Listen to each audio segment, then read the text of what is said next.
River Valley was gone. We feel just as heavy as lead, but we never get up to the clouds and bring the breakfast up to bed. Hello, and welcome back to God's Own Scale podcast, where the smaller it is, the bigger the reward. I am Sean Clark, your host. This is the first episode of Season 3 of the podcast. How exciting. And it's episode 37 overall. This season, I'm shaking things up a bit, but not too much, hopefully enough to keep you interested and engaged. I've hinted at it for a while now, but Season 3 seems the ideal opportunity to put my plans into action. Firstly, and most importantly probably, is that I'll be expanding the podcast out to any scale below 19mm or size. I know 19mm isn't a scale. There is plenty of coverage for scales larger than this, but not much else covering the other smaller scales like 10, 12, 8, 2, 3 and 15 mils. While 6 mil will continue to be a big part of the podcast, I'm hoping that a fresh look at some other scales will be of interest to some of the listeners, and let's face it, who amongst us plays in one scale only?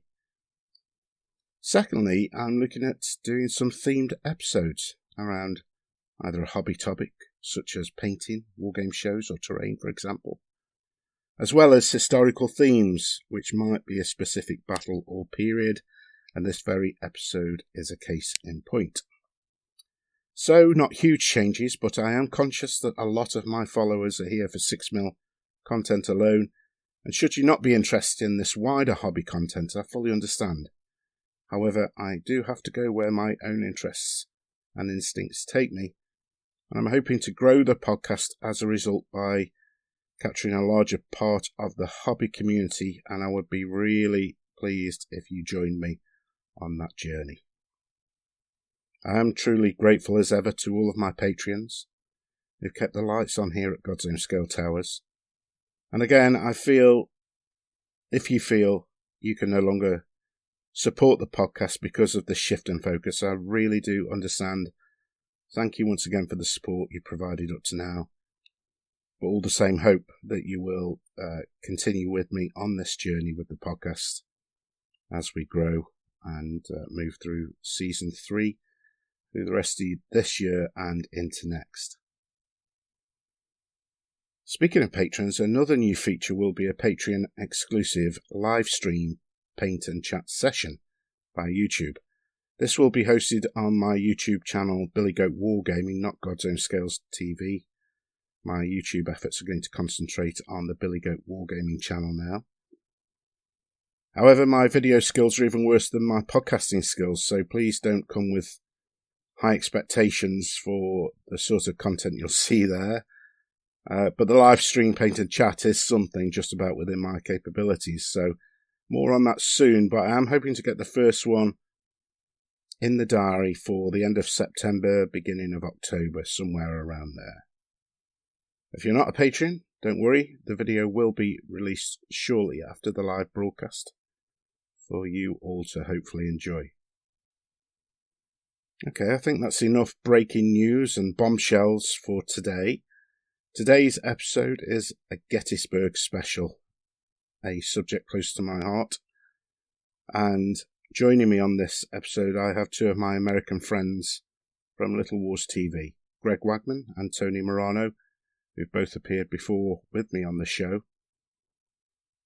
So settle back, grab your favourite beverage, and let's get this show on the road.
Okay, welcome to episode 37 of God's Own Scale podcast, the first of season 3. How exciting!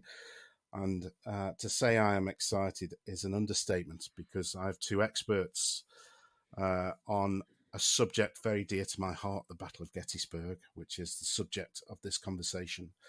I searched far and wide through academia, through YouTube, through local associations, and I was offered up two experts on the Battle of Gettysburg. Both happen to be members of Little Wars TV. I've got Mr. Greg Wagman. Hello, Greg. How are you? Great to be with you, Sean. Thank you. And Mr. Tony Morano for his second visit to the podcast. How are you, Tony? Good. And yourself? I'm very well. After the initial IT issues that we experienced, I'm so relieved that the tin cans have stretched across the Atlantic. And I am super excited to meet the experts this evening myself. I've got news for you, Tony. Uh-oh. I am in the presence of greatness. I'm in the presence of people who've refought this battle on the tabletop at least twice that I've seen, maybe more, and live not a million miles away from the battlefield itself. So you two are my subject matter experts today. Oh, boy. Oh, boy. So, first of all, welcome, gentlemen. Thanks very much for giving up your time once again to join me on the God's Own Scale podcast. Greg, I think this might be number 3 for you. Yep, I'm going for a record here, Sean. I think at the moment I'm going to be tied with, I believe that somebody else is battling me for the all-time record. So let's work on putting me over the top here, buddy. Yeah, sure. And Tony, you're coming up on the inside rails here and making it. Yes, second time. Yeah. If I do one more, it'll be more than my number of marriages. It's a useful gauge. It's a useful gauge, isn't it? Marriages. But we shan't talk about marriages because I'd be here all night. So this is the first episode of season 3 of the God's Own Scale podcast. And in the introduction, I've discussed the rethink that I've had over the off season, where I'm going to be expanding the horizons of the podcast. 6mm is still a passion of mine, absolutely, but I just want to broaden the horizons of the podcast and just look at the wider hobby. And one of those things that I want to be talking about is battles from history.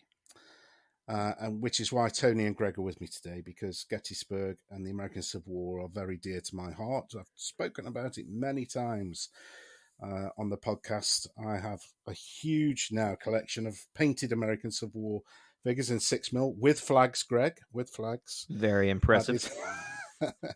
It did take me a while to get all those flags attached, but they are now flagged up. And part of this...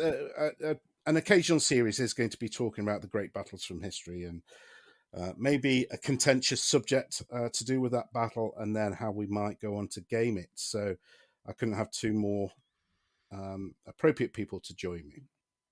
So first of all, maybe if I start with you, Greg, Battle of Gettysburg. How long have you been interested in it, and how many times have you gamed it?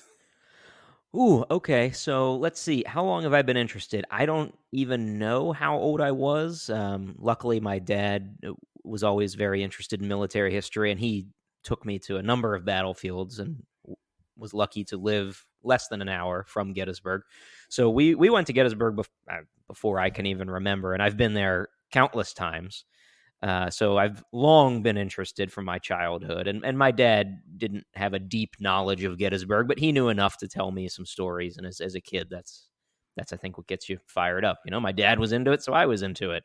Yeah. And a little bit more recently, I was had the opportunity to work there as a summer seasonal. The Gettysburg Park staff calls their college interns seasonals because you work there for a summer and you get paid by the Park Service, and you have the opportunity to lead some tours there. So So we're now stretching back quite a ways because I fear that my college days are over a decade behind me. But a decade ago, I did have the opportunity to work at the park, which was a really interesting experience. And certainly, we've been gaming Gettysburg as a club.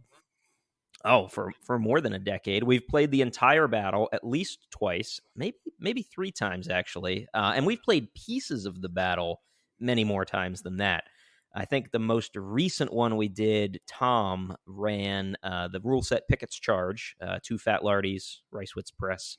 That's a Dave Brown rule set, and he did the first day at Gettysburg, just sort of the first half of the first day, really. Buford's cavalry action and a little bit of Reynolds coming up. So that I think was our most recent foray, but there have been many. And that's part of what makes Gettysburg such a great battle. I mean, it's a 3-day engagement. So if you're feeling really ambitious, you can do the entire battle. You could just take a day, or you could zoom in even farther. We've done, just the Peach Orchard, and there's all these great vignettes from all over the battle. So that's one of the reasons why it's been a favorite of mine, and I know it's long been a favorite of Tony's as well. That's one of the only things he and I share in common. Tony, that's a nice segue, Greg. Thank you very much to bring Tony into the conversation. Before you get to me, Greg, you need to recount the story of the person asking about the monuments on the battlefield. Oh, Jesus. Yeah, I've got a lot of stories that happened at that battlefield. A lot of ghost hunters who visited. I got some good ghost hunter stories. But the story that Tony is referring to was certainly an all-time favorite. It's a low point for sure in human history. I was doing a Pickett's Charge tour, which was my main tour that I did. It's like a 90-minute Pickett's Charge third-day tour. And one afternoon we're out there, and a lady who, I don't remember exactly how old she was, but I would say, 30s, 40s, asked what process the park had used to restore the monuments. And I said, well, what do you mean restore them? I mean, there are cleanings that occur, but she said no, she was surprised, given the volume of fire that I was describing on the third day, that there wouldn't have been more damage to them from the battle. And of course, I thought she was kidding, obviously. And several people on the tour, I recall laughing openly, but she was serious. Deadly serious. Yeah. Had not fully processed that these were placed after the battle. So, it was a difficult concept. That summer was a real eye opener in terms of the the level of historical knowledge of the average American. Right. Okay. So when you're pitching these tours to the tour groups, that you sort of have to go in low, do you? I guess you gotta go in real low. Although, you could have 30, 40 people in a group, and you get the full gambit. I mean, there are people in every group who are deeply knowledgeable about Gettysburg. So you're dealing with all ends of the spectrum when you're leading a tour like that. You get Scott Mingus in there as a ringer. Oh, yeah, you get plenty of people in there who want to question you, and, they want to sort of prove that they know more than you do. And I'm sure some of them did know more than I did. I mean, there's some true experts out there, but the average person was definitely on the lower end of the spectrum. Maybe not quite as bad as that lady. I think she was a special case. Yeah, she takes the biscuit by the sounds of it.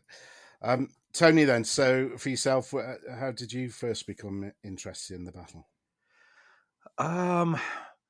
My second grade class field trip was to the Gettysburg battlefield, and we spent the day on a guided tour of the battlefield. And in those days, they had a number of steel observation towers, if you were willing to climb the 5-6 flights of stairs and look out on the battlefield. And in the middle of the tower, there was a round, almost like sundial thing, where if you look here and sight down that point at the other end, this is where the event depicted on the face of the dial actually occurred. You're looking at the spot. I won't mention how long ago that was. I will mention that Nixon was still president. Okay. It was a little bit ago, but I ever since then, to discover that such a monumental battlefield was 35, 40 miles from home was just, to a, what are you in second grade, 8-year-old boy or whatever I was at the time, Yeah. just to discover that this titanic, cataclysmic event happened for all intents and purposes right down the road from where I grew up was just, it boggled my little mind.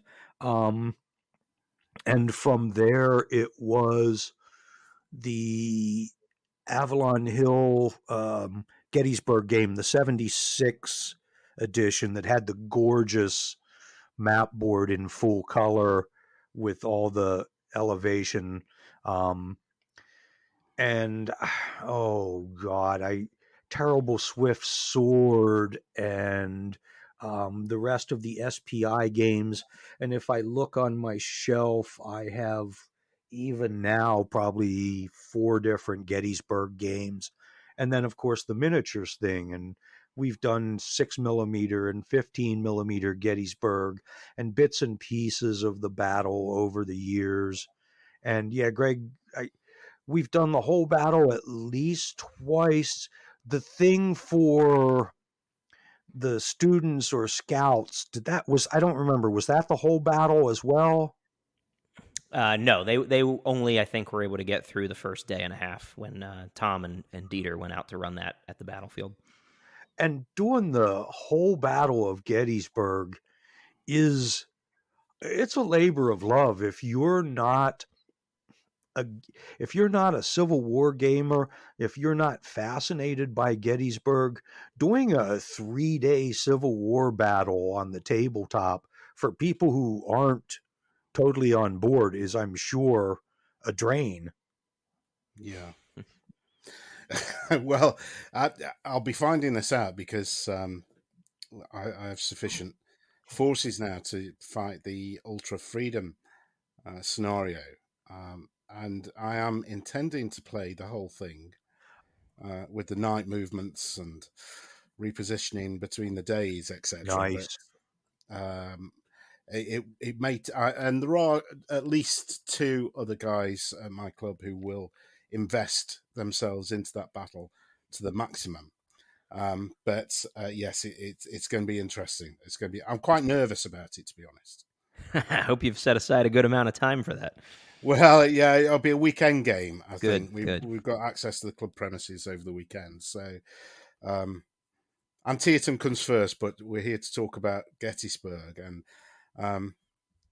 you've mentioned several other rule sets there that have been used, but Ultra Freedom is, for me, and Greg, you might just need to close your ears on this because your head may swell. Ultra Freedom is the set of American Civil War rules that I've been looking for 30 years, I think, that just are going to enable me to fight these huge battles.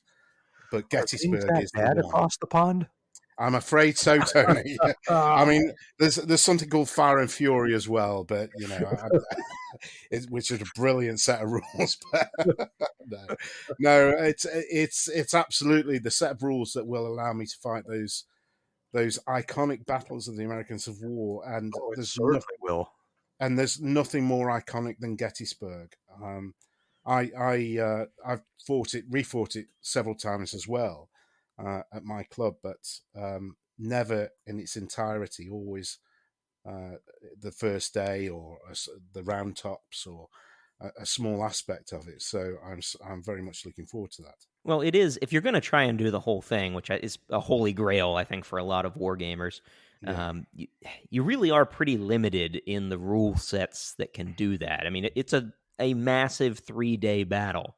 So realistically, unless you want to invest an entire week into playing this, which is going to just drain everybody, I think you're fairly limited. Altar of Freedom was written for that purpose.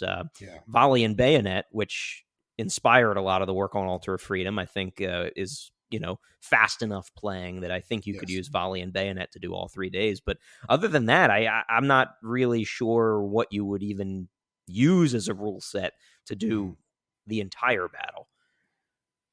Yeah, I mean, the board game approach, isn't there? But if we're looking at tabletop miniatures, I agree. But the systems within Altar of Freedom just allow that, don't they? They allow that progress, the hour-long turns, the fact that you can roll over from one day into the next without having to stop and reset.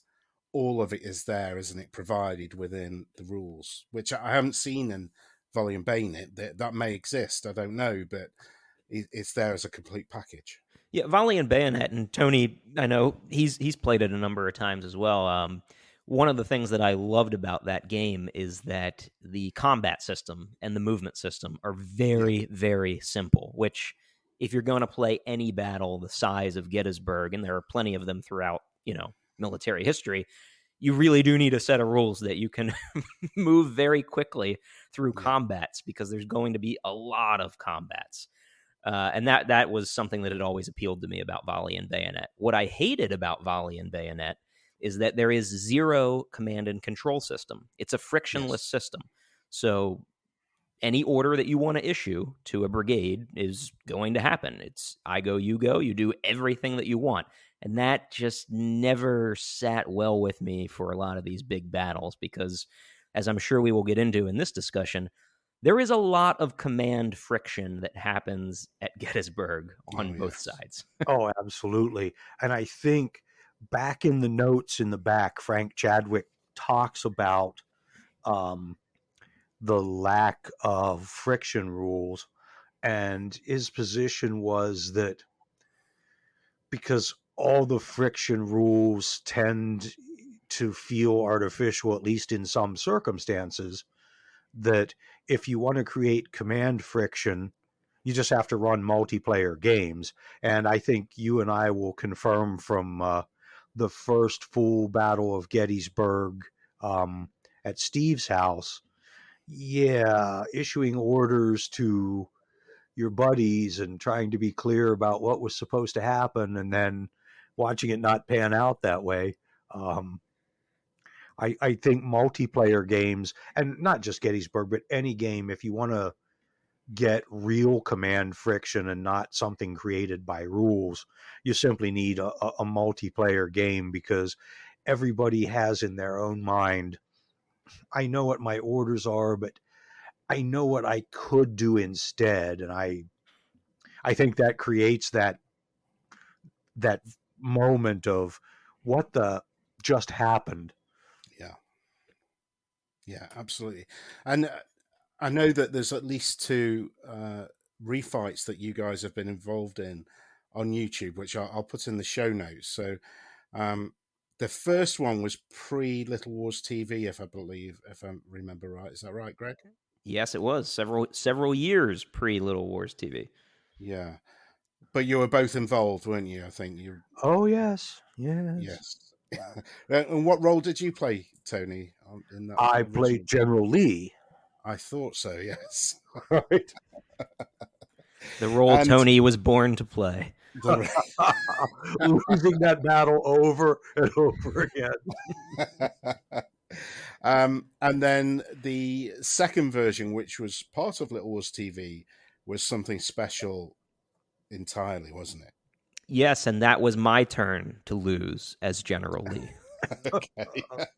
Do you want to just, for people who may not know what I'm referring to when I say it was special, just, and I'll put up a link to this episode in the show notes, just tell the listeners why that refight was so special. Take it away, Tony. It was fought at Gettysburg in Lee's headquarters across the street from the Lutheran Seminary, which, as a gamer, as a Civil War gamer, as a Gettysburg buff, to stand there in Lee's headquarters looking at the map of Gettysburg and pushing your troops around to engage the Union, that's just a history geek's wet dream. It really is. Oh yeah, It was incredible, and for anyone listening who has the opportunity and wants to try to go there, Lee's headquarters is sometimes open.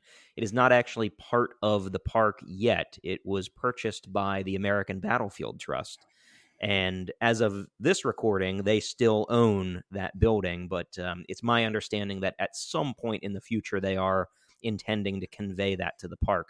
At which point, hopefully, it'll be open year round and everybody will be able to go inside. It is a very small building, very unimpressive, and has extremely poor lighting, which was a bit of a difficulty for filming our war game. But okay. just being able to go inside, it's one of those things where the hair stands up on the back of your neck. It's like, wow, Yes. I'm in. You can just feel the history in there. It was pretty cool. Yeah, we not only did we play the game there, I had pizza.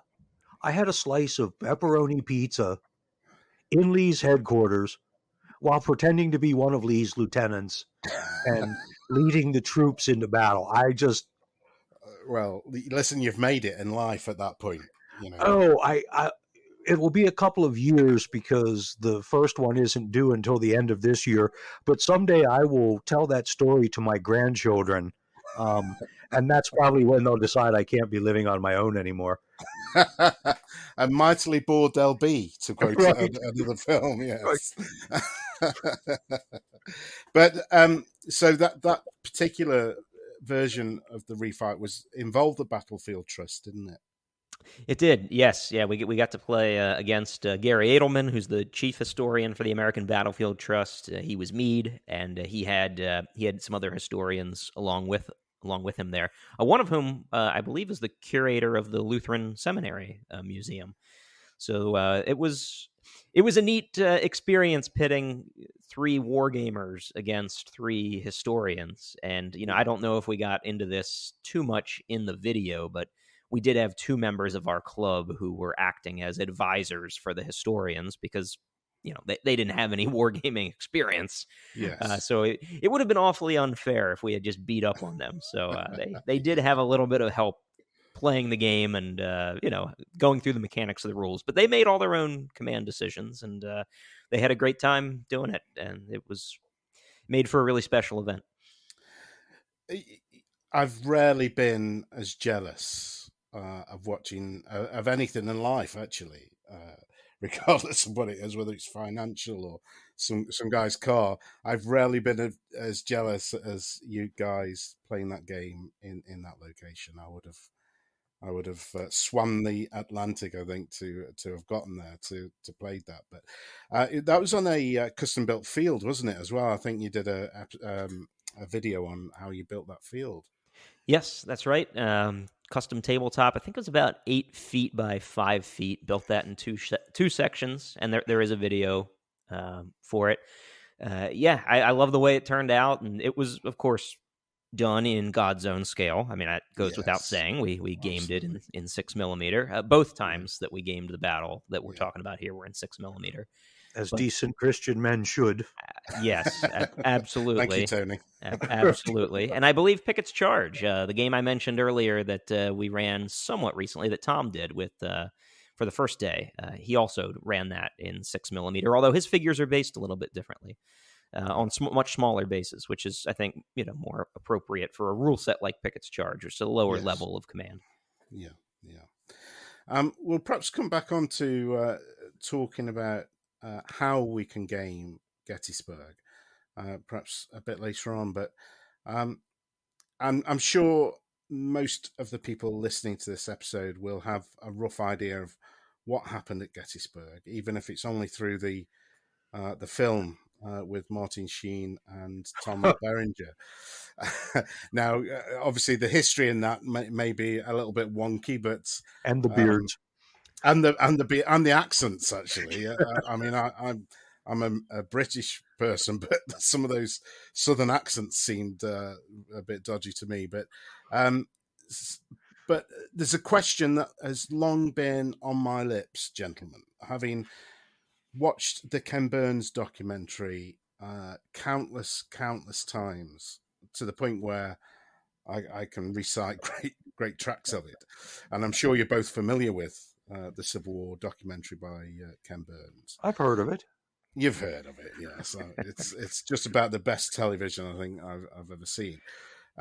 Shelby Foote, who was a regular who was a frequent contributor in that documentary series, made a statement, and I wanted to just throw it out to you, gentlemen, and just see where you stood, and whether you agreed with this statement or not. But it amounted to the fact that he considered Gettysburg as the price that the South paid for having Robert E. Lee in command. Maybe if I can come to you first, Greg. Have you heard that statement before, and have you got any opinion on it? Well, I have an opinion, Sean, and of course I've heard that is a well-trod question and a very provocative one, and I think it's a great conversation starter. And I think it's worth pointing out that it is a very loaded question because it implies, simply through asking that question, that you believe Lee did a poor job at the Battle of Gettysburg. Yeah, and to be honest, I'm not sure I agree with the premise of the question. I don't think Lee did that poor of a job at the Battle of Gettysburg. Not to say there aren't areas that I would criticize, but this is an area where Tony and I love to debate, and that's probably why you made the mistake of having both of us on this podcast. Yes. Because the question of Lee's generalship, I mean, you can ask this question of all of the high, corps and higher commanders who fought here, but Lee in particular, I think he gets the most attention. Because we know how the battle ended. And that, I think, is the mistake that most people have. That's the baggage that people have when they ask that very loaded question. We know how this battle ended, and we know how the war ended. And it's very easy to look back and say, well, Gettysburg was clearly the turning point. That was the high watermark of the Confederacy. Well, that was not clear at the time. What was also not clear at the time, if we go to the battle itself, is that Lee was losing.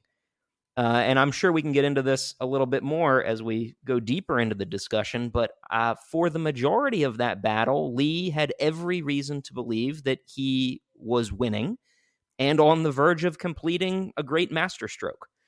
But it's hindsight, I think, that allows a lot of us as armchair generals to be as critical as we are of his performance. So the short answer to your question is that no, I don't necessarily agree. You're right. I think as armchair historians, these kind of questions are what generate the debate that history is all about, isn't it? And hindsight is a difficult one because it's difficult to detach yourself from the hindsight and to put yourself back into the boots of these people who were. It was their lived experience, wasn't it? And to say that. Lee had every reason to think that he could win that battle, whether it was at the end of the first day, by the end of the second day, or indeed at lunchtime on the third day. It is a difficult one. But Tony, I wonder what your opinion is on that statement. I think that when we hear that statement, we lose sight of the bigger picture. And I think what Shelby Foote alludes to or hints at in that statement is that Lee was supremely convinced of his army's invincibility on the battlefield. And that the South, the loss of the war by the South was inevitable. There was no possible outcome other than the South losing that war.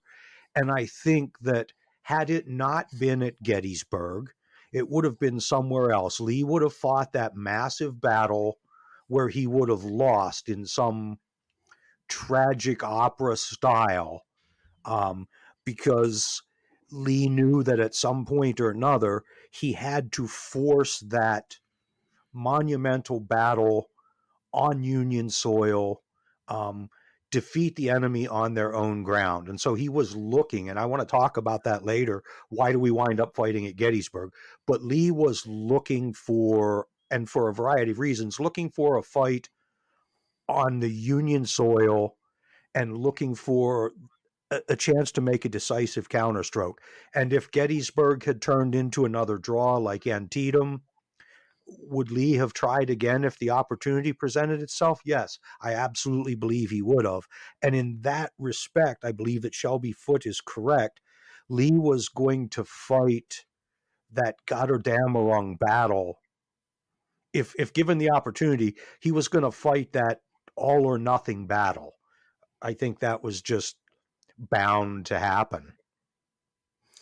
Yeah, because again, another line of thinking is that I've got slight issue with the fact that the South couldn't win that war, particularly if you're going down the line of thinking the South just didn't have to lose the war. They could take a defensive posture, or had they taken a defensive posture, and force the Union to invade and just defend their lines rather than going on the offensive twice as Lee did into Northern Territory. That's a different question, I guess. But the amount of sorry, does somebody want to come in on that? I would argue that strategically they fight the entire war on the defensive, and as Clausewitz teaches us, you cannot win on the strategic defensive. Tactically, they're quite often on the offensive, but strategically, most of the battles are fought in the South. Most of their strategy is hanging on to what they have.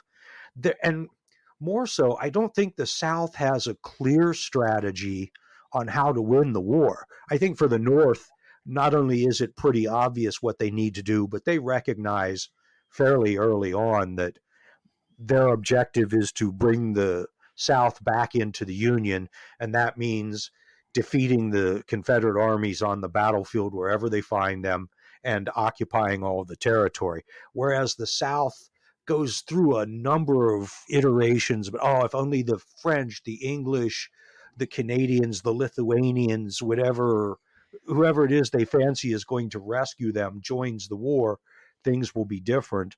And Lee goes into Pennsylvania both to take the war out of Virginia, because the war is fought almost exclusively in the East in Virginia, to take his army and thus the Union armies out of Virginia so that there's a possibility, because these armies live off the land, there's a possibility that Virginia farmers might be able to harvest some food for someone other than the army.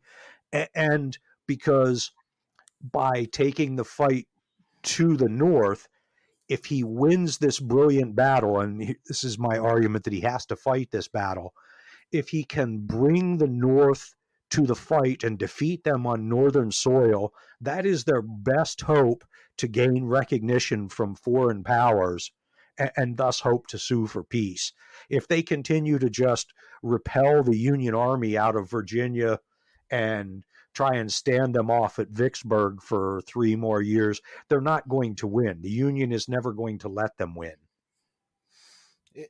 Greg, is that something you agree with, that whether it was Gettysburg or elsewhere, that there had to be that climactic almost battle, that sort of turning point battle, that Lee had to fight that, had to find that battle? Well, I'm going to agree with Tony's interpretation of the Shelby Foote quote that you read. I mean, he and I think, took slightly different interpretations of that. I was looking more specifically at the Battle of Gettysburg. And Tony's answer is zooming out a little bit and viewing that question in a wider context of, well, the price that the South paid was that Lee was going to be uber aggressive and he was going to push his luck. And as Tony pointed out, at some point, that was probably going to end badly because you can't win them all. So in that sense, I'll agree with Tony's wider interpretation of the question. The one quibble I will have with what he said is, actually, I'm agreeing with you, Sean. I don't think it was preordained that the South was going to lose that war. I mean, every disadvantage was against them, of course. I mean, they were operating from a huge position of weakness in that war in more ways than one. But I do think that there was an opportunity for them to win, and that opportunity would have been a political victory if Abraham Lincoln had failed to win re-election in the fall of 1864.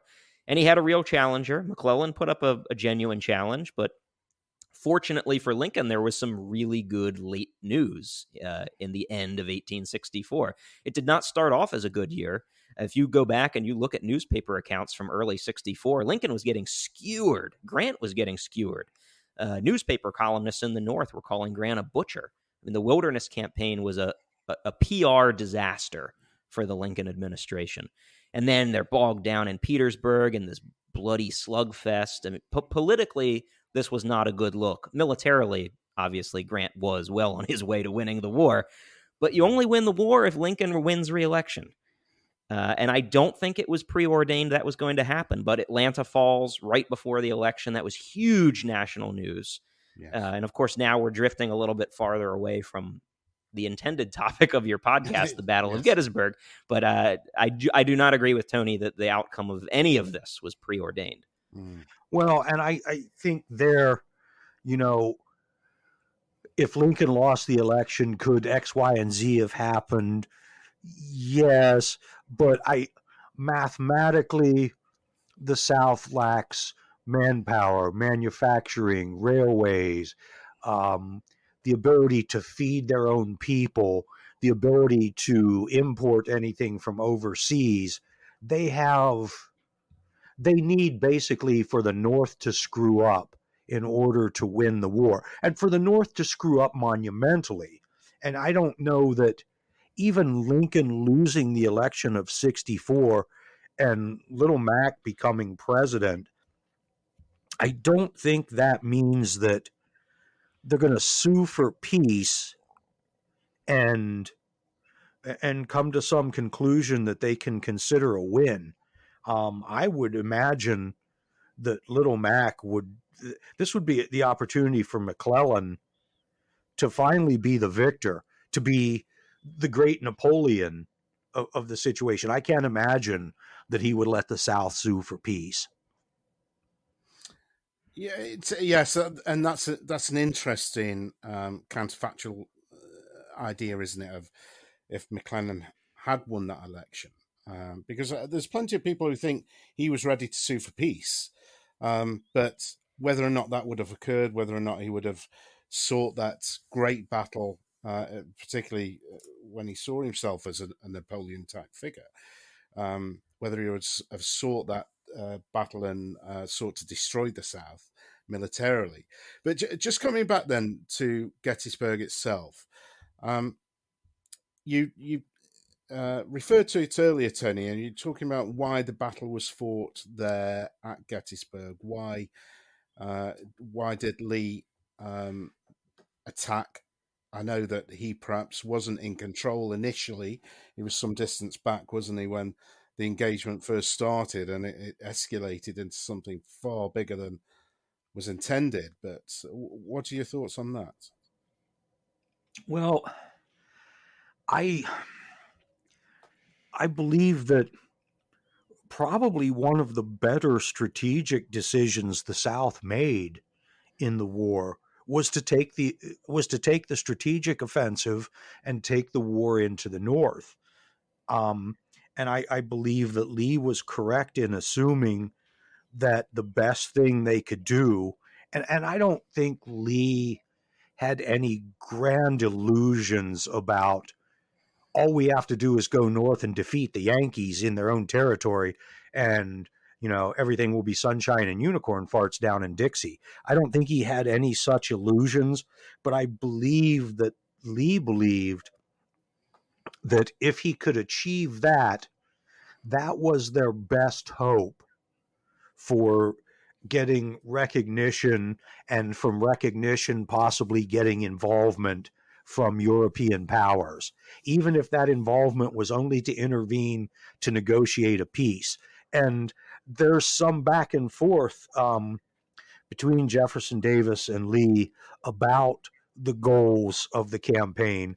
And one of the goals, aside from getting the fighting out of Confederate territory, is that a demonstration, and combine that with a successful victory, another Chancellorsville, as it were, would be the catalyst that could gain them recognition with with European powers, and that would bring them a chance to get to the bargaining table with, let's face it, if England had decided that they were to recognize the South and for protecting their cotton interests, which we can go to Egypt and get cotton, the hell with that. But had they decided to stick with the South for, some of their textile needs, and had recognized the Confederacy as a nation after a victory at Gettysburg, that would have been enormous in terms of a negotiated peace. And I think there Lee is correct in that this is something that needs to be done. It's a gamble. Lee knows it's a gamble, but it's something that needs to happen. I think my argument against that is the pure scale of loss that both the Antietam campaign and the Gettysburg campaign led to.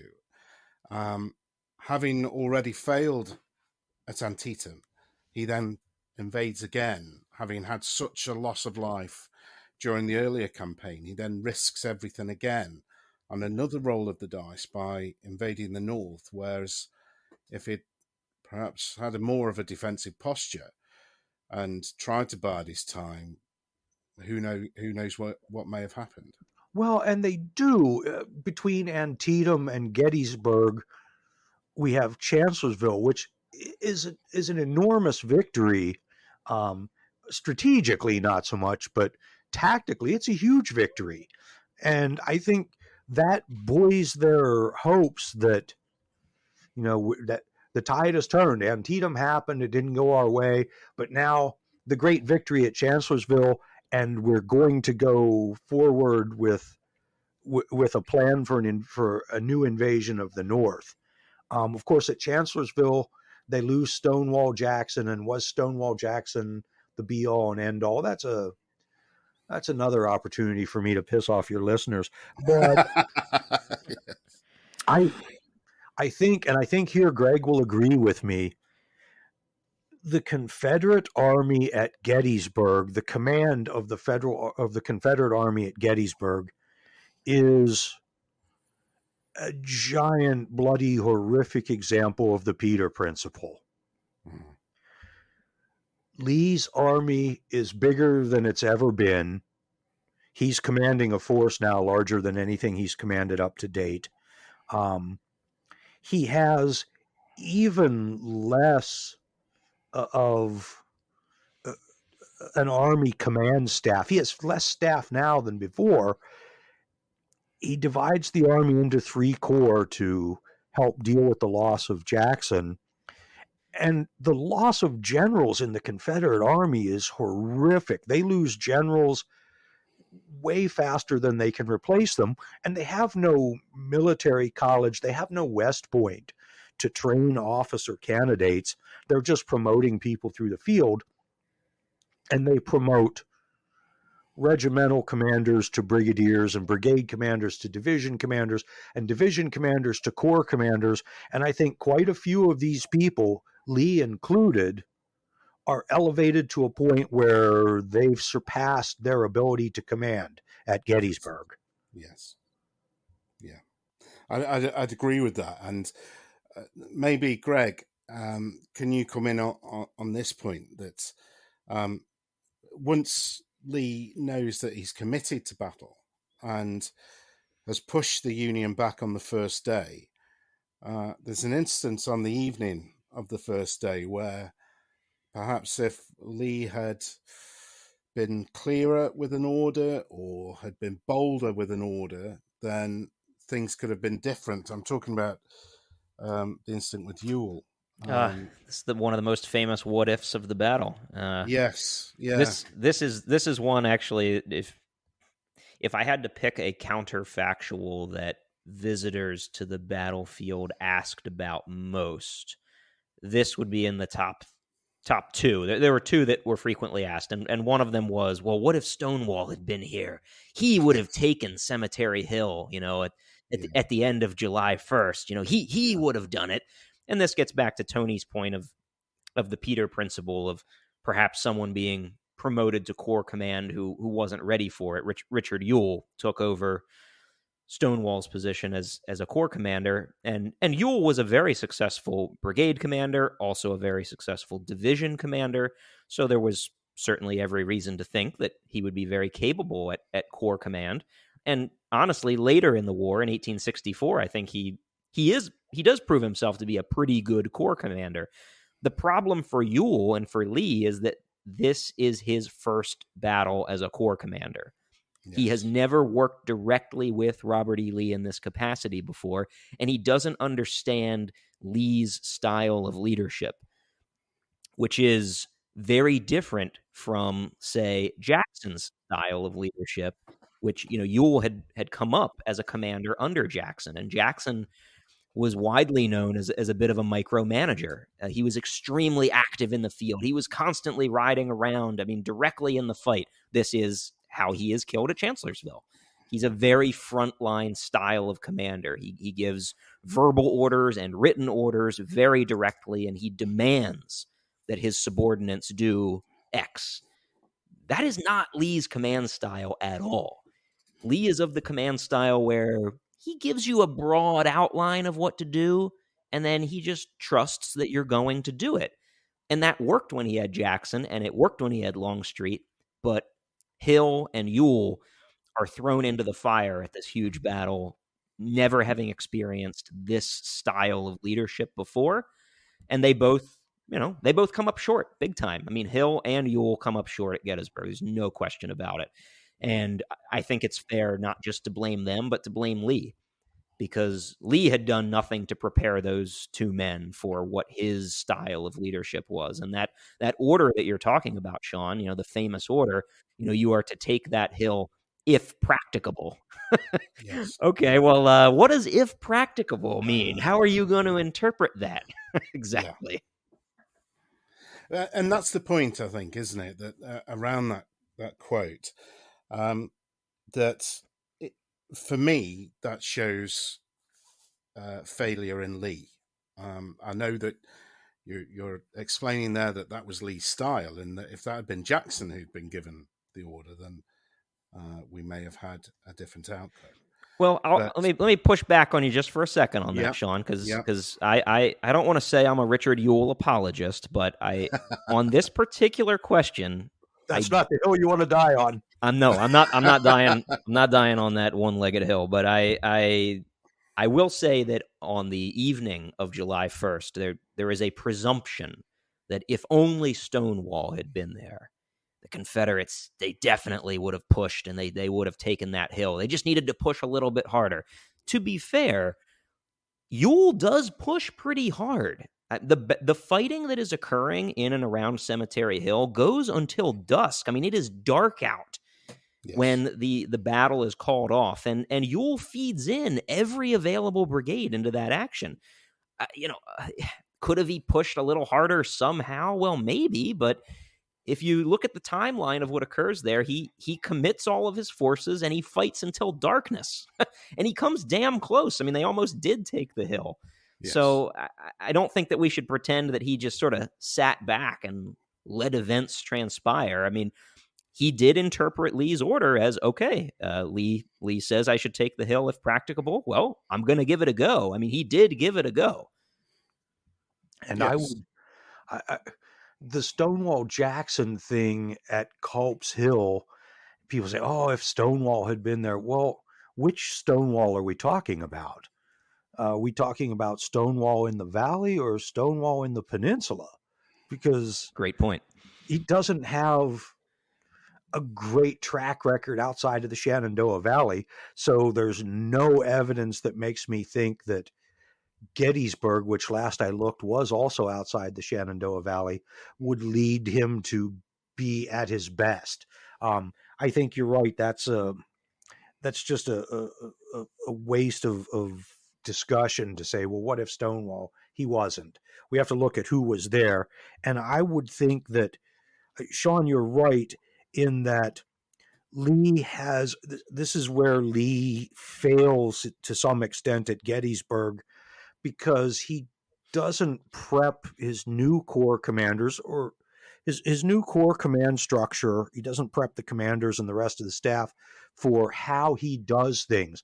These are people who haven't worked with him, or not worked with him in this capacity. And as a leader, there's some expectation that he should have explained to them, this is how we do stuff here.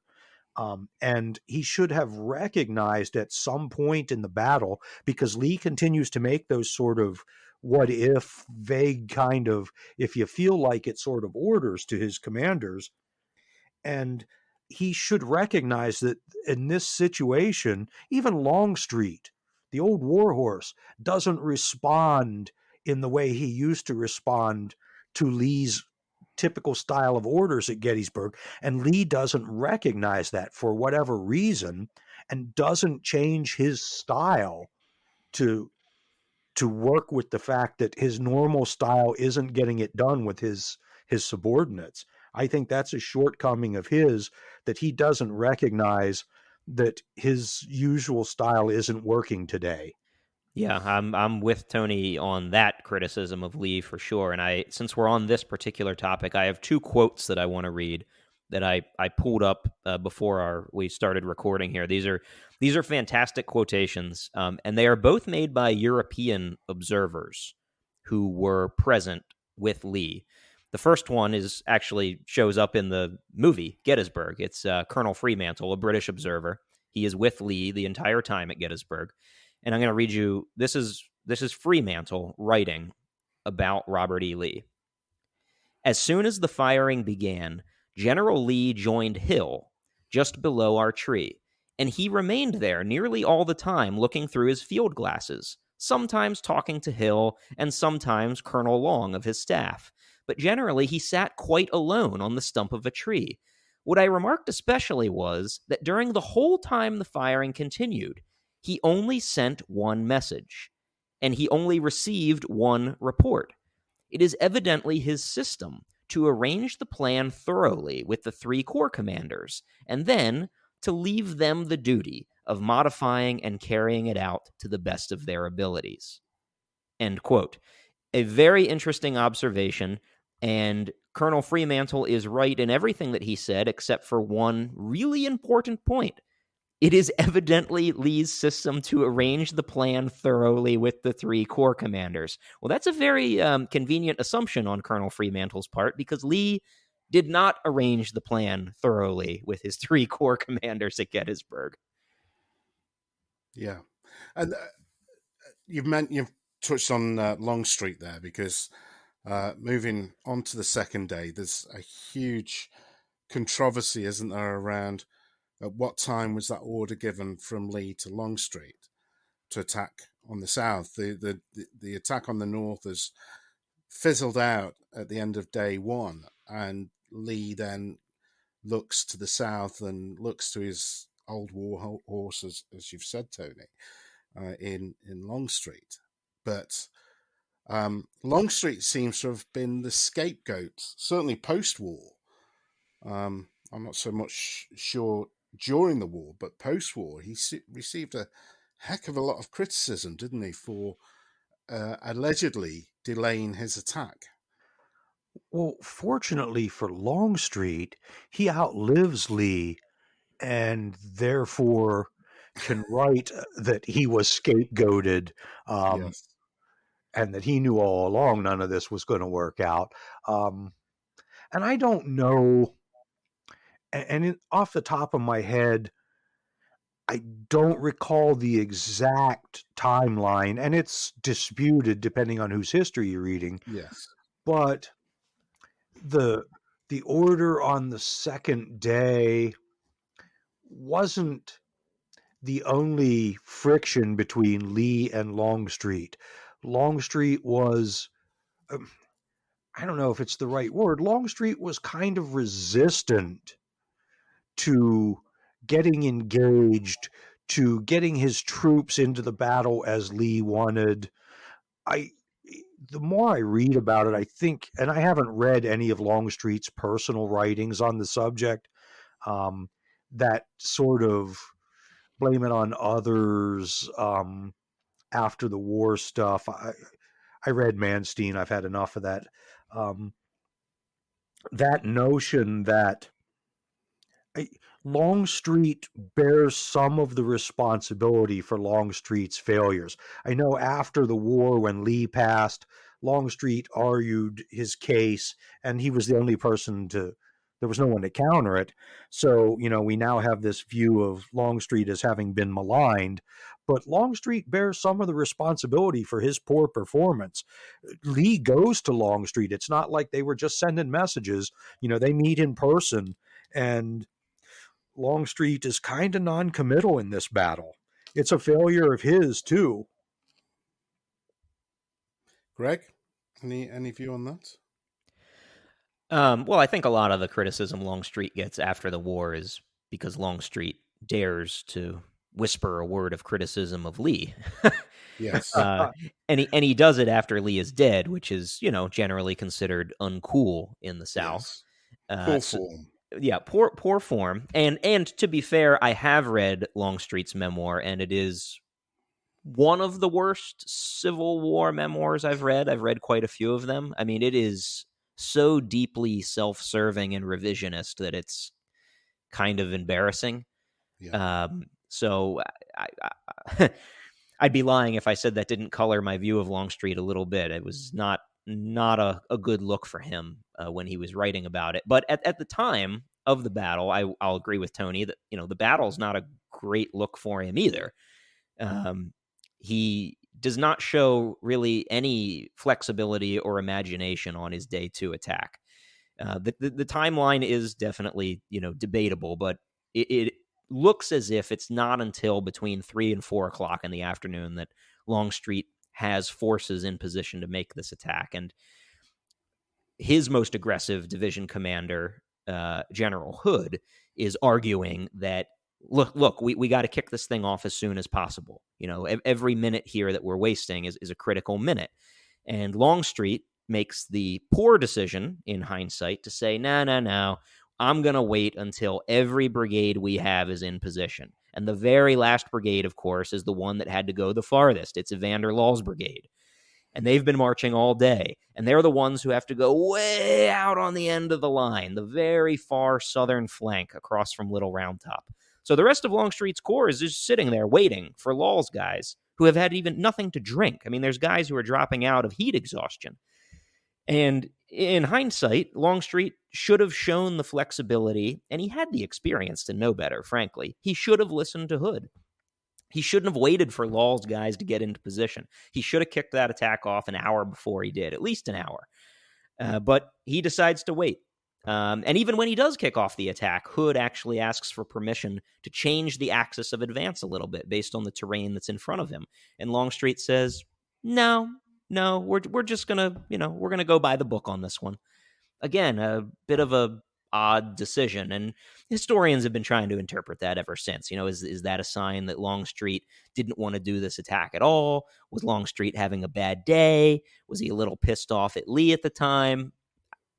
We can't trust his memoirs, frankly, so there's really not going to be any way to know. But it's a spectacular attack that, almost unhinges the Union Army because of what Sickles did going out into the peach orchard. But it is not Longstreet's finest hour, that is for sure. It's not the finest hour of any of the corps commanders here for the Confederacy.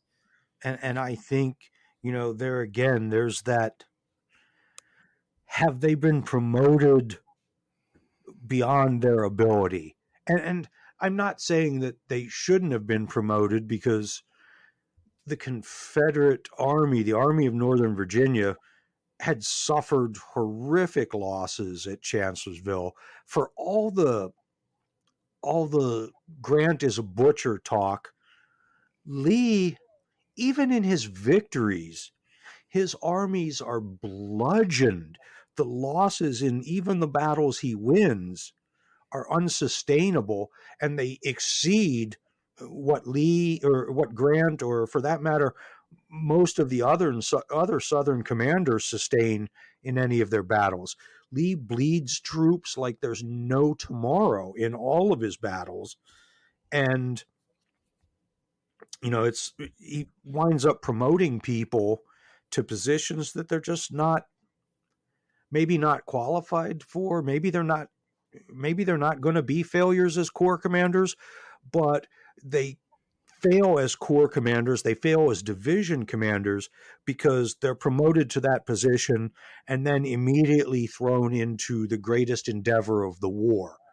Maybe had there been some lead up time, some battle between Chancellorsville and Gettysburg for Lee to get his army tuned up, things would have been different.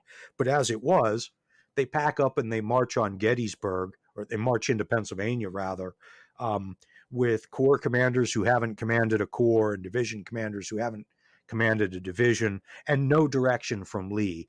And is it Lee's failure alone? No, but Lee bears the responsibility because Lee didn't make the necessary preparations for his new commanders to follow his orders. So two things I want to follow up on there, Tony. One is just that this questioning of like is this the Peter principle at play? That makes sense for so many characters here at Gettysburg, but not for Longstreet. And that is why Longstreet's performance at Gettysburg has always puzzled me, because he is a proven corps commander, has an excellent track record of performance leading up to this battle, and frankly, an excellent track record after the battle. He has off days, of course, but is he just having an off day here at Gettysburg? That, to me, is a huge mystery. And one other point that I want to make is we've only been talking about the Confederate side here. And I'll admit, for Tony and I, that has always been sort of the half of this equation, I think, that has fascinated us the most, because they lose the battle. So, of course, you're going to focus on them. But let's remember that the Peter principle is very much in play in the other army as well. I don't want to pretend as if it's only the Confederates who are showing up here hamstrung and bloodied. The Union Army leading up to the Battle of Gettysburg is a complete freaking mess. I mean, in the wake of Chancellorsville, it is a complete free-for-all. I mean, Meade is only promoted to command of this army like a week before the battle. Yes. So it is. There is a lot of command confusion happening on both sides, and the results are, I think, predictably disastrous at times in both armies. Yeah, and I can't argue with that. I think the interesting thing for me that I can just never square away is what time was that order sent? And there's various theories on it, and I don't think we will ever get to the bottom of that. And I agree that Longstreet has to shoulder some of the blame. But for me, from my readings, I feel as though those that deify General Lee seek to push too much of the blame towards Longstreet for the delay, as opposed to accepting that Lee could have had some hand in the fact that order wasn't sent quite as soon. Well, let me ask you this, Sean. I mean, let's say that Longstreet had received that order faster, and maybe he didn't have to do his circuitous, counter march because he was worried about being observed from Little Round Top. Let's just pretend that doesn't happen. He kicks the attack off hours beforehand. Do you suppose that that would have been a battle-winning maneuver? That it would have ended the battle? Again, it's an impossible one to answer. I suspect not. I do suspect not. But then, and you've just brought up the subject of the Union. What position were the Union in to defend earlier? Were they in a suitable position to be able to hold that line, hold that end of the line? Would we have had the story of the 20th Maine? No, we would not have. The timeline on that is clear. If Longstreet's attack... Keith would be crushed. Oh, I know. If Longstreet's attack had kicked off even 1 or 2 hours before it did, there were no Union troops on the Round Tops. None at all. And the Confederates could have upended that flank. But there again, that's another one of the questions people ask when they visit the battlefield. Like, oh, well, if the Confederates had only taken Little Round Top, honestly... if you've been to Little Round Top and you've taken a look at how rugged and nasty that hill is, you couldn't even get a gun onto there. There was no way the Confederates were going to wheel batteries up that afternoon onto Little Round Top. I'm not entirely convinced if they had even taken Little Round Top that it would have been a battle-winning maneuver. It may have forced the Union Army into a redeployment, no question, but there's other high ground that the Union could have very easily adopted, and it would have set up a completely different scenario for day 3. And maybe you could argue at that point Meade would have chosen to withdraw. But I'm not really convinced that taking Little Round Top on day 2 changes this battle in a material way. Yeah, I agree. I mean, the Union had got the interior lines, hadn't they? For God's sake, the Confederate army was just stretching itself on such a long line to try and get to that position, but the Union were at Meade had got the comfort of interior lines to send reinforcements to whichever point of the line was going to be the focus. And this leads into day 3 now. Lee has failed, or ostensibly he's failed, the push in the north on day 1. The south attack has failed on day 2. And now he decides to go up the middle. And Greg, you've mentioned that as a part of the Battlefield Park Service, you were the expert on Pickett's charge. What blame can we lay at Lee's feet for that debacle?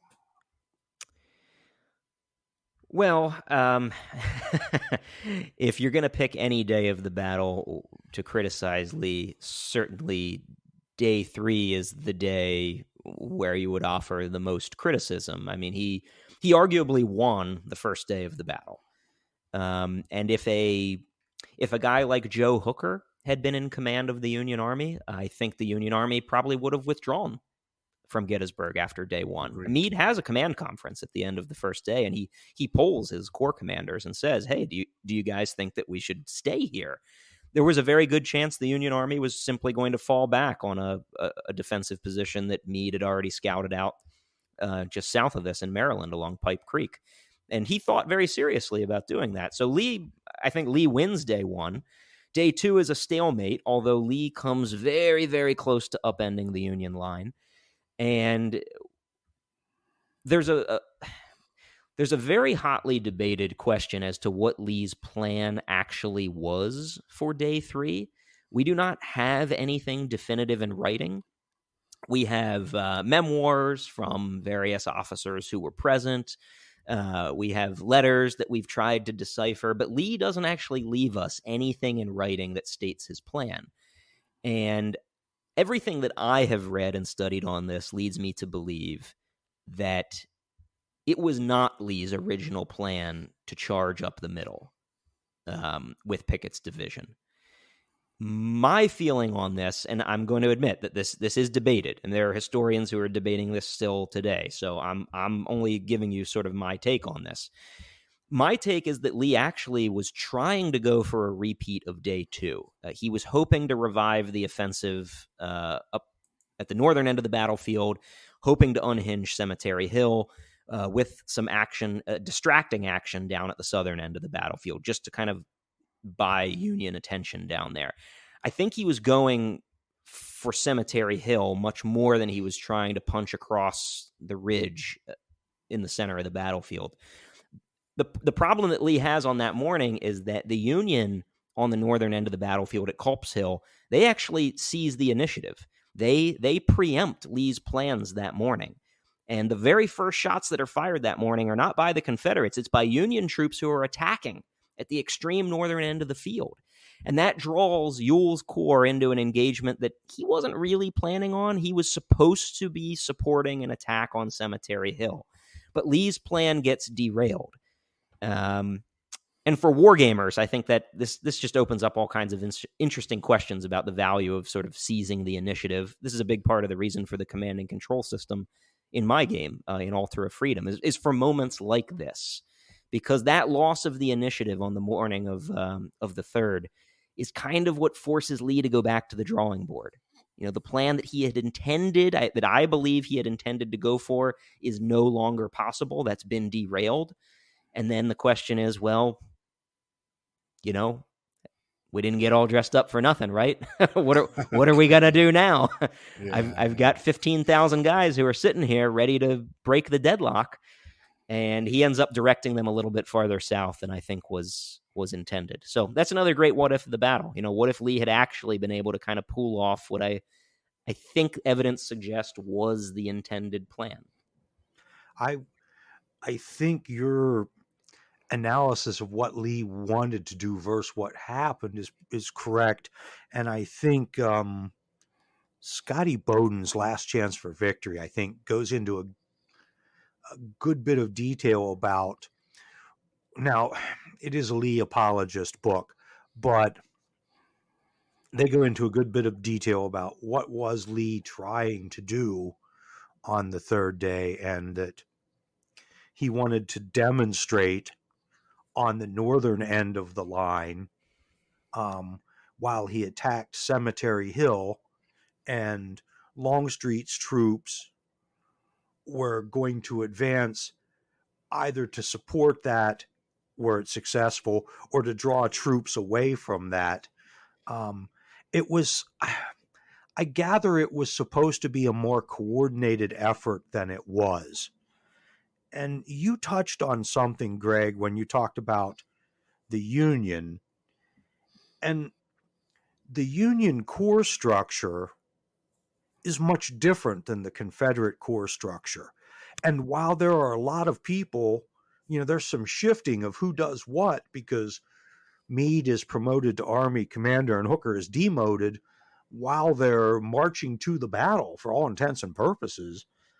But because they have smaller corps, they have more corps but smaller, and because they have vastly more staff than Lee does, I think the transition for them is easier. They have a much more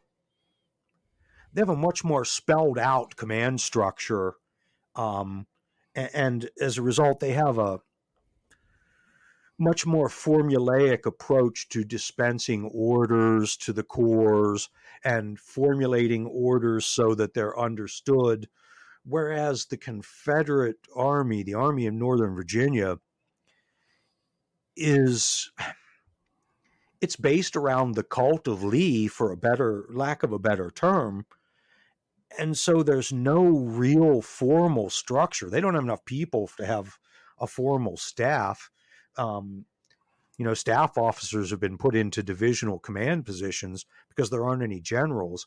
And I think that the Union Army, because from the start it was better organized and a more granular structure, is capable of surviving bad commanders or bad command decisions on the battlefield much better than the Army of Northern Virginia, where the three corps are enormous entities and everything revolves around being in tune with General Lee. I think that at some point it was inevitable that would be a recipe for disaster on the battlefield, and Gettysburg is just where all that happens. So was it almost like a perfect storm, do you think, coming together? I do, in a way. I believe that's the case, because we have this unwieldy structure that revolves around the personality of General Lee, and up until that point, the personalities of Stonewall Jackson and General Longstreet. And now suddenly it's thrust into this new situation without Stonewall Jackson, and it's been subdivided in a different way, and it's dependent on Lee. And while I've seen a dozen different explanations for what ails Lee at Gettysburg, regardless of what it was, Lee has a bad 3 days. And as a result, the Army of Northern Virginia has a bad 3 days. And I would agree with Greg. They win the first day. And Lee does have some staff meetings and outlines his plans. But Lee fails to see that his officers aren't responding in the ways they used to. And while we can debate, why did Longstreet perform poorly? Was Ewell not up to the task of the Corps commander? What would have happened if Jackson had been there? All of those what ifs are subordinate to the fact that the overall Army commander failed to see that he wasn't providing, whether he wasn't providing the right orders or he wasn't holding his commanders accountable, he wasn't doing what he needed to do as an Army commander to ensure victory. Lee fails to see that he's failing. And as a result, the whole thing falls apart. I think that's Gettysburg in a nutshell. Yes, and I think that sort of mirrors onto my feelings really. So we know Pickett's charge fails. I think the Confederate Army lose something like 37% casualties, which clearly it couldn't afford at any point in the war, but certainly at that point, and it probably rightly is called the high tide of the Confederacy, isn't it? But just to end this little portion of the chat, then we'll come back to that first question. Greg, I'll come to you first. Was Gettysburg the price that the South had to pay for having Robert E. Lee? I still don't think so. No. I in the wider sense that Tony mentioned, perhaps. I mean, was it instead of Gettysburg, if you just put a blank there and you said was blank climactic and disastrous battle the price, then maybe yes, because Lee is inherently always seeking the offensive. And I know earlier in this discussion, Sean, you said, well, I don't understand why Lee just didn't. He should have played it on the defensive. Those were his strengths. He's excellent on the defensive, and he is. Lee's record as a defensive commander is extremely good. He wins some of his greatest victories on the defensive. Fredericksburg, Spotsylvania Court. I mean, there's just a long list of great defensive actions, but that's not who he is. Yeah. Lee is always seeking for opportunities to attack. His letters are just filled with him lamenting lost opportunities that he wished that he could have grasped. So in the sense that was the price the South had to pay that he was going to engage them in costly and bloody battles? Yes, absolutely. But I think he could have won this battle. I truly do. He could have won the Battle of Gettysburg. It was always going to be a tough task. But even with all the handicaps we discussed, there were plenty of handicaps on the other side. But there are key moments and key decisions that go in the Union's favor. And I know we haven't mentioned him much in this discussion, but George Meade deserves way more credit than he has ever received for he's the forgotten man at Gettysburg. No one ever talks about Meade. But for a guy who got this job literally a week before the battle with the weight of the country on his shoulders, he fights an excellent defensive battle. And he's given multiple opportunities to withdraw and to quit the field, and he doesn't. He decides to stick it out. And he couldn't have known it at the time, but it was the right decision. That's how he won the battle. He won this battle because he refused to retreat. So credit to Meade, even though I know we're trying to talk about Lee in this conversation, but I don't think enough people give credit to the guy who was fighting Lee in this battle. Did a pretty damn good job. I do think that people overlook Meade's achievements. He's just not that much of a personality, is he? He's not. No, he's very mild-mannered guy publicly. Privately, he's actually very fiery. Right. He's coarse. He curses a lot. I mean, the people who knew him and worked with him knew him as a very fiery personality. But publicly, he is extremely humble and just goes about his business. I think the phrase "goggle-eyed snapping turtle" was one that was attributed to Meade, The but old snapper. the Yes. old snapper. Yeah, Tony. Then the same question to you: Are you changing your mind or sticking with your original assumption? No, I'm going to stick with my original assumption, and I think Greg makes a strong case for me when he said, "Had you left it, taken out Gettysburg, and just left a blank there." I think that if the war had turned out differently, I don't think the South would have won. I don't see a path to victory for them. But had the war gone some other course, lasted 3 more years, blah, blah, blah, whatever, I think Shelby Foote would have written that Emmitsburg or Spotsylvania or Butthole, West Virginia was the price the South paid for having Lee in command. Lee wins his greatest victories when his army is on the defensive, but when he takes the fight to the enemy, when they're fighting strategically in a defensive posture, when they're fighting in Virginia, is when Lee is that aggressive general that we all think of when we think of Lee at Chancellorsville, where a master stroke, and that is mostly Lee's doing. I mean, his subordinates execute a brilliant, brilliant battle, but Lee sees an opportunity. He does it at Fredericksburg. He's willing to split his smaller army in the face of a much larger enemy, which is an enormous risk, and achieve victory. And he demonstrates that aggressive fighting spirit everywhere. So I think that it's inevitable, because I believe it's inevitable that the South would lose. I believe it's inevitable that at some point Lee would have put himself in a position to fight that titanic battle, where he eventually fail. I mean, he was bound to fail at some point.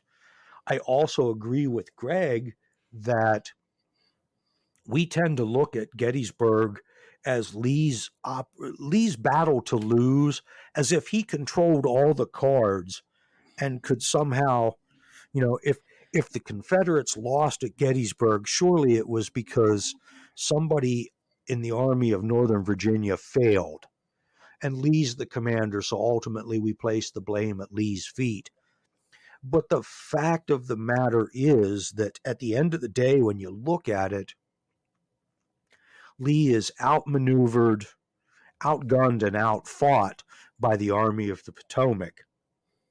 They get the job done, and it's the first time that they get the job done. Prior to that, they had gone home with their tails between their legs, and now here today in July in Gettysburg, in the heat, summertime in Pennsylvania, not only do they stand their ground, but they beat back the vaunted Army of Northern Virginia 3 days.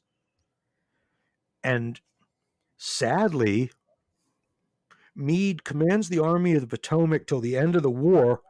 He doesn't even get invited to the surrender at Appomattox. He's absent from that. They don't invite him. He is in command for what is probably the greatest Union victory of the war and one of the great battles of history. And when the enemy surrenders, when the guy he defeated on the battlefield, the first Union commander to defeat Lee on the battlefield, when Lee finally surrenders, Meade isn't even invited. It's incomprehensible That's that he's shocking, given isn't it? so little credit by his contemporaries. Yeah, yeah, I agree. And if I'm absolutely truthful, it's not an angle I've thought of before. So thank you, gentlemen, for raising that with me. That's certainly a blind spot to think that Meade didn't receive that credit and was the ignored and forgotten man of Gettysburg. Thanks very much for that discussion, gentlemen. I'm not sure my mind has been changed, uh, but this is the wonderful nature of history, isn't it? That you can have these discussions on these battles and have opinions and fight it out as to putting across your own point of view. But we'll come just for the last part of the chat then, gents. If we just come back to the actual gaming of the battle, we've discussed that there are various ways of gaming. You can fight the peach orchard, the round tops, or the whole 3 days. And this is a loaded question, Greg, because you are the author of what I consider the best American Civil War set of rules. But what do you think is the best way of capturing the essence of Gettysburg on the tabletop? You're allowed to say using ultra freedom and fighting all 3 days. Well, if you were going to fight all 3 days, then yes, of course, that is actually the rule set that I would use. But Yes. Your question was, what's the best way to game this battle? And I'm not sure, actually, off the top of my head, how I would answer that. I think the holy grail for most wargamers would be to do all 3 days. And having done that a couple of times, I can say that was incredibly fun and also interesting from a historical perspective. You pick up on a couple of things when you game the entire battle that you're just not going to get when you zoom in. But the reason I'm hesitating is because we have zoomed in to a couple of the actions, and when you do that, you tend to be able to appreciate some of the really interesting, I'll call them like human interest stories, right? At all levels of this battle, there are amazing and fascinating characters. And in the last 90 minutes here, we've been talking about Lee and Meade and high-level corps commanders, but you can drop that down into the regimental and brigade level and get amazing stories that are really fun to kind of like live out on the tabletop. So, yes, for me personally, I am a big battle guy. You know that about me. Tony and I are both like big battle guys. So if I could only play one Gettysburg war game, I would zoom out and I would do all 3 days at the Army level. Absolutely. Yeah. But having also been able to zoom in, I can say that is actually pretty cool as well. Yes, yeah. And I can't remember who threw the name in, but the Scott Mingus approach, using the Johnny Reb rules and some of the fantastic tables that he has built based around Gettysburg. They are that zoomed in approach, aren't they? Where they're looking at that tighter knit aspect of the battle, and they are look equally as good on the tabletop and ask as interesting a question as it does if you're commanding the whole shebang. Tony, for you, again, I appreciate it's a loaded question. I think Greg has already answered for you there, but what would your thinking be around the best way to capture the unique nature of what the Gettysburg battle was? Well, there is something to be said for gaming the entire battle. The first time we did it as Lee, I ordered Longstreet to attack Cemetery Hill.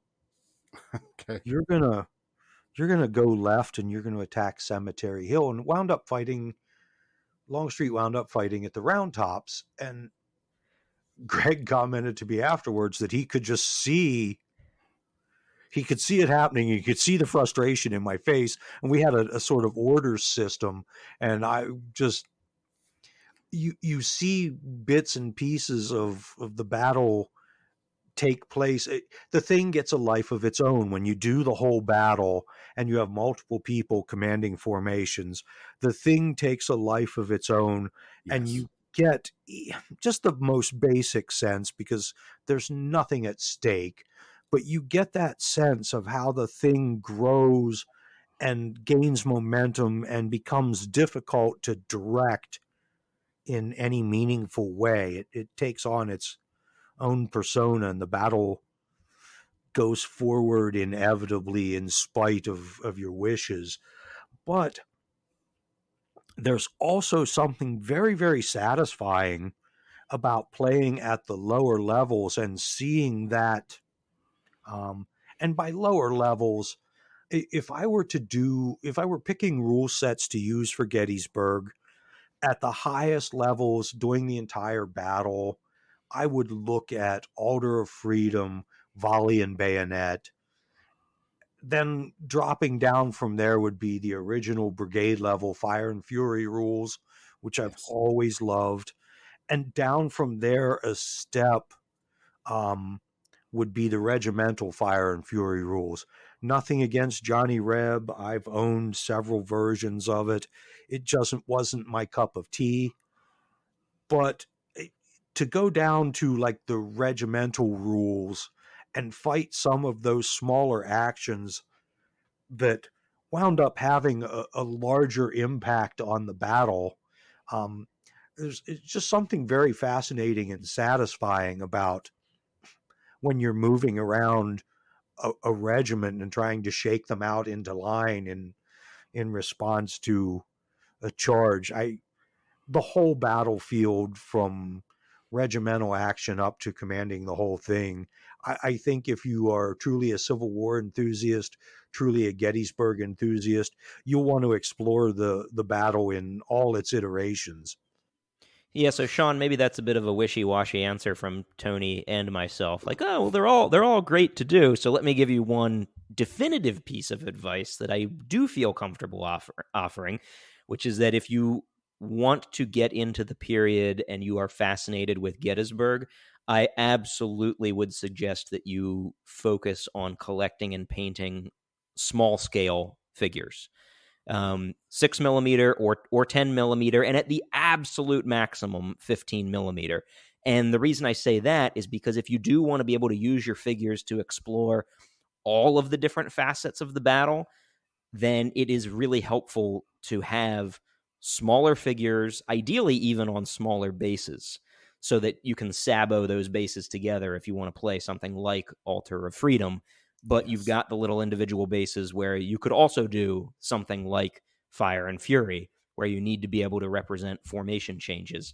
So doing that smaller scale, I think, is a really useful way to save yourself some time and money, because I have Civil War figures in several scales. But if you're just starting out, it helps to go in the smaller scale, because there's no reason that you can't use 6 or 10 millimeter figures to drill down and drop down and play a regimental level game. I think sometimes people look at 6 mil and it's like, oh, well, that's for big army level games. No, you can use those 6 mil figures for a lot more than that. Tom uses his 6 mil figures to do Pickett's Charge, where, as players, we reach just like commanding a single brigade, essentially. I'm going to do individually based 6 millimeter figures. Madness. Madness. Just saying. Don't do it. Well, it is God's own scale, Tony. Maybe Leipzig. Leipzig at the individual scale. Okay. Well, I was going to say it's getting late, but it isn't for you guys, is it? But it's getting late for you. Yeah, it certainly is. Yeah, it's like 2 a.m. over there now. Yeah, getting on, nearly knocking on 2 a.m. Yeah. But don't you worry about me. I'm resilient. I'm 51, but there's plenty of life in the old dog yet. But just going back to that point you were making there, Tony. That is, for me, as a Civil War nut who has played Gettysburg, but bits of it, or one day of it at a time, or one particular aspect. Having somebody in that role as the CNC, who will then dish out the orders, and hopefully those orders get interpreted correctly, and hopefully they get implemented correctly. But then the horror that you might see as something collapses where you weren't expecting it, then that has got to, for me, that's got to be the ultimate wargaming experience, where you as close as you can when you're playing with toy soldiers on a tabletop, you're replicating that feeling of being in charge of a monster that is really out of your control once those initial orders go out. So, gentlemen, thanks very much for sharing your time with me for this fascinating chat. It's been absolutely wonderful. The Battle of Gettysburg is visiting the battlefield, first of all, is on my bucket list, and it will happen hopefully in the next couple of years. I'll be able to cross the pond and stride those fields and maybe recreate Pickett's charge on my own, going across that field. But just before we leave, as is tradition, there's two things I ask of any guests, and you know what's coming, gentlemen, that you both agree to return to the podcast at some point in the future. I'm looking to set the record, as you know, Sean. So you are, and Tony is not far behind you. I'd love to get on here again. Just so much fun. Sean, I have enjoyed chatting with you. This is the second time now. This will be the highlight of August for me. Oh, that's very. It must have been a very quiet August. No, actually, I caught my first 20-inch brown trout out in Oregon the other week. In fact, I was out on a fishing trip with a friend of mine and caught several. I caught my first, second, and third 20-inch trout in the same day. If I'm topping a big brown trout, then I'll consider that a job well done from my side of the Atlantic. The second request I put into any guest, and again, you know what's coming, and I'm going to come to you first of all, Greg, is to deposit a book onto the virtual shelves of the Godzone Scale Virtual Library. Yes, very good. The book I will deposit today is the one I am rereading right now. This is my third or fourth read-through of Stephen Sears' To the Gates of Richmond. It's about the Peninsula Campaign. And on a previous appearance, because I am a regular here on Godzone Scale, I did recommend Stephen Sears' Gettysburg. So probably no surprise that I'm recommending another one of his books, but mild spoiler alert for you Little Wars TV fans. I am reading this book for a reason. We are refreshing our history here for a upcoming Little Wars TV project. I am salivating at the very prospect of that. The Gettysburg book, and in fact his book on Antietam, Landscape Turned Red, are just absolutely wonderful single volume histories of those two battles. So I haven't read To the Gates of Richmond though, so I shall look that one up. So add it to your list. He's just he's a great writer. He has a real talent for storytelling, and in a way that a lot of other Civil War historians can get a little bit dry. You never get bored when you're reading Stephen Sears. Have you read the Pfanz books on the first and second day? I don't know. Yes, I have.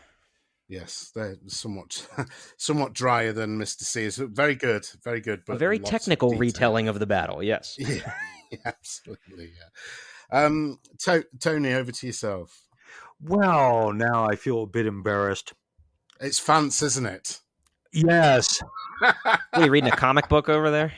No. Pfanz's Gettysburg, Culp Hill, and Cemetery Hill. Oh boy. Okay. His writing is not in the style of a Stephen Ambrose or a Shelby Foote, but I believe it's a good, detailed chronology of what happened those 2 days at that end of the battlefield.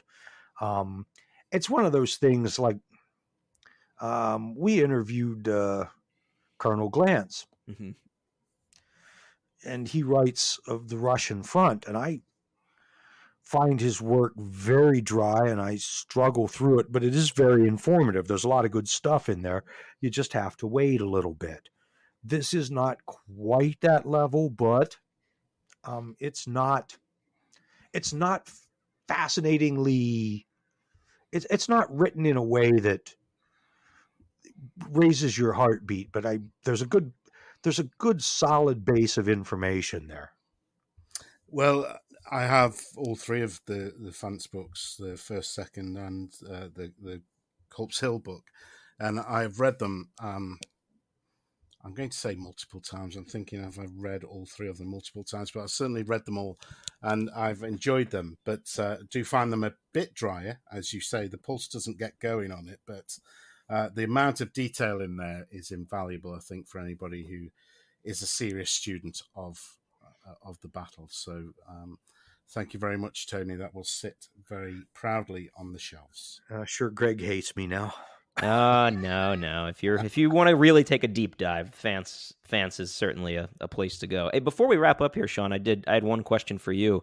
Yes. You had mentioned that you and your club had never played the entire Battle of Gettysburg before, but that you had done pieces. Yes. What rule set over there in your club and maybe in the surrounding clubs, what seems to be the go-to rules for gaming pieces of Gettysburg like that? Because over here, as Tony mentioned, it's definitely Fire and Fury. Our club has always been a big fan of Fire and Fury. What are you guys gaming? Yeah, the Just original... tell him Order of Freedom so he can go to sleep tonight. he knows that. He knows that. I don't need to repeat that, though. I'm a huge fan. But yes, back in the day, the original Fire and Fury was huge, and we played most of the battles out of the two scenario books, the East and West. Stones River was a particular favourite of mine from the Western book, but we never actually played the Day 2 scenario, that huge scenario in the back of the original book. We played Day 1 numerous times and had some great games, but never got around to playing. I don't think we had enough figures, actually, thinking back. But other than that, I think at the moment, Pickett's Charge, as you've already mentioned, is hugely popular. I've not played it, but I know there's a big following for it, as well as Guns at Gettysburg. Guns at Gettysburg. That's a game I have not played, actually. Yeah, it's the it's also by Dave Brown, but based on the General de Brigade sort of game skeleton, I guess. I haven't played it myself, but I know there's a couple of guys down at the club that are big fans of Guns at Gettysburg. And also back in the day, I played a lot of Johnny Reb, which I agree with you, Tony. It's not my cup of tea, but I think it must have been the second American Civil War rule set that I moved on to after a set called Circa 1863 by Tabletop Games. Now, that is an old rule set, and it's one of those rule sets where you've got pages of modifiers just to shoot one volley. That's and a degree in maths helps. But I think for the smaller scale games, even smaller than Regiment, then Sharp Practice is very popular as well. But that's another one by Brown, isn't it? Well, it's the Two Fat Lardies, so it's by the same publishing company. But that's a level that I don't really go down to be honest. We don't lower ourselves to that either, Sean. It's okay. No. I would never debase myself that way. Yes, my 6mm American Civil War collection, which was entirely inspired by you guys, sits very proudly on the shelf behind me, and I shall hopefully have many games ahead of me to use that for. Well, which side are you going to play, Sean? When you play the whole battle, which side are you going to be on? Well, yeah, I'm as much as I feel like I criticize Lee, I'd be taking his part. Oh, absolutely. And Greg and I have talked about this elsewhere. Part of the fascination with Gettysburg and playing Lee, I don't need to play Meade. Meade wins. But Lee, because he loses and because he has this legendary status and he loses, if I win as Lee at Gettysburg, am I not the greatest miniature wargaming general?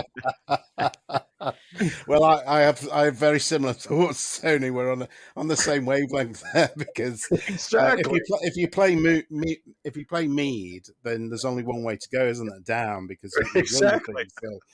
So, I can only make things worse. Yes, exactly. So you can, if you take the place of General Lee, then it's all roads upwards. Although, obviously, I know that Greg's got a sour taste in his mouth after the the game in the headquarters. No, But well, didn't you blame the people who were partaking in the command decisions? they issued us terrible orders, absolutely terrible orders. But I would like to state, Sean, for the record, that my boys and I did take Cemetery Hill in that game. Yes, we did. You did, sir. You did, sir. Yeah. Although there was only one person dressing up, I seem to remember. That's right. That is Steve's speciality. Yes. Yes. Wait till you see the video of him in his Marlena Dietrich costume. Oh wait, God. that was just for the club, wasn't it? My bad. On that note, I'll send you my cell phone number and you can send it over on WhatsApp. And Sean, if you ever do get that opportunity to come and see Gettysburg, you absolutely must come and game with us. I don't care what day of the week it is. I will take off work. We'll game. We'll have a drink. Yeah, it's an absolute must. It's a life goal of mine, Tony, to come and visit that wonderful clubhouse of yours, and maybe Greg could host a Civil War game for me, and I could try and right the wrongs of history. we look forward to having you, Sean, and we are very glad that you are back with what we're going to call season 3 of the podcast. I think it's great that you're going to branch out and do a little more than just 6 mil, even though it's certainly a favorite scale of mine. Well, it's the best scale. Absolutely, it is. If I had to pick a scale, that would be the scale. But it's good to explore. It's good to explore some of the other stuff, and I don't think your focus on 6 mil is what ever made the podcast. You being a good host and a good interviewer is, that's what makes this podcast fun to listen to for people. Absolutely. That's very kind, guys, and I'll throw the thanks right back at you for once again for spending the time with me this evening to record what has been a very enjoyable episode and back in the saddle for me with God's Own Scales. So until next time, gentlemen, thank you very much for your time, and we'll see you on the other side. Thank you, sir. Be well. We'll talk to you soon. Cheers. Thanks, Sean. Can't wait to see what you have coming up next. Thanks. Brother Bertie went away to do his bit the other day. With a smile on his lips and his lieutenant pips upon his shoulder, bright and gay. As the train moved out, he said, "Remember me to all the birds." Then he wagged his paw and went away to war, shouting out these pathetic words. Goodbye, goodbye, wipe a tear, baby dear, from your eye. Though it's hard to part, I know, I'll be sicker than death to go. Don't cry, don't sigh, there's a silver lining in the sky. Bonsoir, all things, cheerio, chin chin, na-boo, toodaloo, goodbye.